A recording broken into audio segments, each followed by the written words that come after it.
수학 진행하는 여러분의 영디 최영입니다. 자, 우리 오늘은 45일차, 네, 경찰 간부 문제 25번부터 28번까지 풀어보도록 하겠습니다. 문제가 25번 넘어가잖아요. 40문제인 거 조금 난감하죠? 근데 간부 문제가 문제의 질도 좀 괜찮은 편이고요. 문제의 문항수도 많아서요. 연습해 보시기 굉장히 좋습니다. 경간부랑 소방간부랑 다 할 거니까 여러분, 네, 이 문제들 꼭 풀어보면서 문제 잘 확보해 주세요. 자, 25번부터 들어가도록 하겠습니다. 직업공무원제에 대한 설명으로 가장 옳지 않은 것. 마찬가지로 인사에 대한 문제를 오늘 3개 풀어볼 건데요. 다 제도에 관한 문제여서 여러분이 제도 연습하시기 좋습니다. 직업공무원제는 아시겠지만 젊을 때 임용합니다. 실적에 따라 어릴 때 임용을 해서요. 지금은 직업공무원제가 실적주의를 바탕으로 운영이 되니까요. 실적에 따라 어릴 때 임용해서 그 친구를 다양한 보직을 경험하게 만든 다음에 정년까지 보장해주게 되면 그게 직업공무원제가 되죠. 그래서 직업공무원제에 따라다니는 특징이 항상 계급제를 하고 있기 때문에 임용은 폐쇄적인 형태가 된다. 폐쇄적인 임용이다. 이렇게 얘기할 수 있고요. 거기에 플러스, 네, 얘는 일반 행정과 두루두루 이것저것 사무를 잘하는 일반 행정과 양성에 유리하다. 이렇게 얘기할 수 있죠. 자, 그럼 1번부터 가볼게요. 공직에 대한 폭넓은 시각과 안목을 가지고 있는 일반 행정과 양성에 불리하다. 유리하죠. 무슨 소리야? 자, 신문 보장 강화예요. 정년까지 일반적으로 보장해주기 때문에 공무원들이 무사 안일에 빠져서 행정의 비능률성을 초래할 수 있습니다. 맞습니다. 3번. 공직자로서의 봉사 정신과 직업 윤리적인 가치관을 공고히 할 수 있죠. 공직자들이 평생 일을 해야 되기 때문에 이런 공직자의 윤리, 공직 윤리라든지 공직사회의 단합성 이런 것들은 굉장히 좋아진다라고 얘기할 수 있습니다. 공무원의 장기 근속을 유도해서 행정이 가지고 있는 안정성과 계속성을 확보할 수 있다. 그래서 문제의 정답이 되는 건 현재 1번입니다. 자, 26번입니다. 고위공무원단 제도에 대한 설명으로 가장 옳지 않은 건 중앙정부 조직의 1급부터 상급까지의 고위직 공무원들을 하나의 인력 풀로 돌려서 경쟁을 할 수 있도록 두고요. 성과 관리를 할 수 있도록 둬서요. 정말 성과 지향적인 공무원 사회를 만들기 위한 개혁의 방향 아실 겁니다. 그래서 성과에 대한 책임성 굉장히 강하고요. 성과 계약 체결하고 그에 대한 평가를 하죠. 그리고 1년에 한 번 연봉 협상을 하는 걸 보니까 성과에 대한 책임. 그래서 고위직 외부에서도 임용할 수 있습니다. 아시겠지만 고위공무원단의 20%는 개방형직으로 임용할 수 있게 돼 있기 때문에 외부의 사람을 임용할 수 있습니다. 고위직으로서의 개방을 확대하고 경쟁을 촉진한다라고 얘기할 수 있고요. 역량을 미리 평가해서 고위공무원이 될 후보자들의 능력과 자질을 검증하는 것도 맞죠.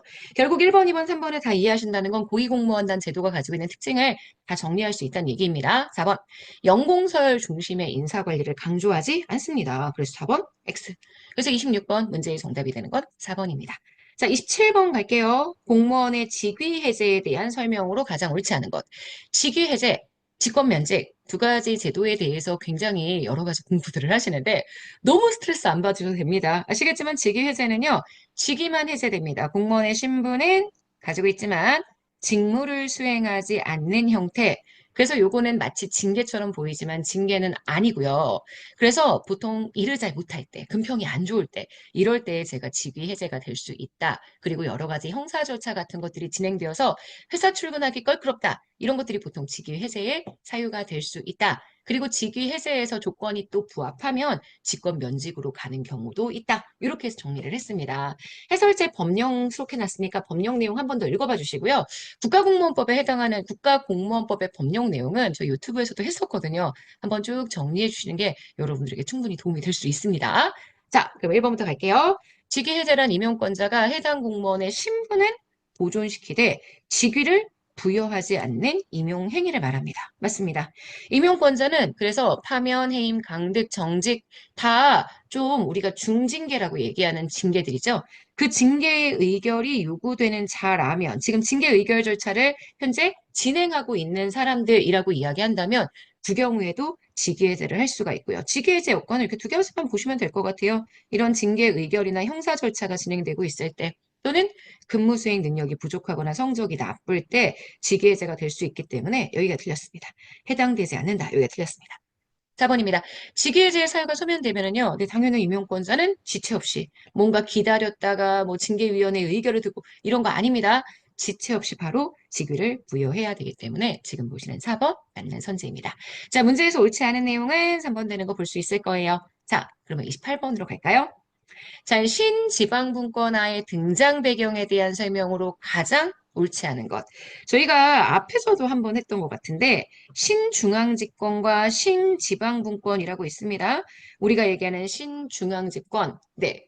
근대, 이거 현대 행정국가 시기에 이루어졌었던 중앙집권이고요. 사실 근대 입법국가 시기에 정부의 역할이 굉장히 작았었던 지방분권 했잖아요. 그 다음에 현대 행정국가의 신중앙집권. 그 다음 현대 신행정국가의 신지방분권 이렇게 중앙집권과 지방국가, 지방분권이 나타나는데 중앙정부가 신행정국가 되면서 정부의 역할이 좀 줄죠. 오히려 그러면서 지방정부의 역할은 정부 역할이 줄죠 이러면서 또 위로 화살표를 했네요. 정부의 역할이 줄죠. 지방정부의 역할은 조금씩 늘어났다라고 이야기를 해줄 수가 있습니다. 그래서 등장한 건데 근데 여기서의 얘기하는 신지방분권은 중앙과 지방이 완전히 척을 지자 이런 게 아니라 서로 협조적인 역할들을 하자. 협조해서 서로가 잘하는 역할들을 더욱더 하자. 이런 의미의 지방 분권이기 때문에 중앙정부와 완전히 배척화시키기 위한 것들은 아니다라는 거 기억해 주셔야 합니다. 과거의 현대행정국가 중앙집권적인 국정 운영이 전국적 총량적 전체량을 크게 만드는 성과를 달성했지만 지역 간의 불균형 발전을 초래했습니다. 그래서 중앙집권이 아니라 이젠 지방분권 필요합니다. 대량 생산, 대량 소비, 대중매체들에 의해서 개인의 개성, 지역사회의 특수성 등 사회의 각 부문에 고유한 가치가 너무 거대화되고 표준화되어서 밀려 상실되었단 말이야. 그래서 이런 문제들을 해결하기 위해서 각국의 지역사회의 다양한 특수성과 개성을 부여하는 방법들, 거기에 더불어서 세계화의 물결이 지역사회까지 확산됐죠. 이제는 국내 지방도시와 해외 지방도시 스스로가 중앙정부를 배제하고 실제 네트워크로 연결되는 교류가 발생하고 있다는 거죠. 그래서 교류, 협력, 경쟁의 시대가 되었다. 그래서 제가 지방의회가 행사할 수 있는 의결권 중에 지방정부와의 교류, 협력 이런 거 들어간다고 얘기했었죠. 그래서 여러분 지금 4번 맞는 선지가 됩니다.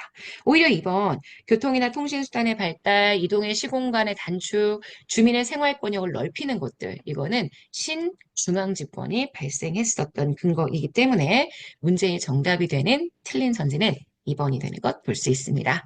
자, 여기까지 해서 우리 오늘 굿모닝 행정학 마무리하도록 하겠습니다. 여러분, 오늘 하루 정말 여러분 거고요. 우리는 내일 아침에 만날게요. 여러분, 안녕.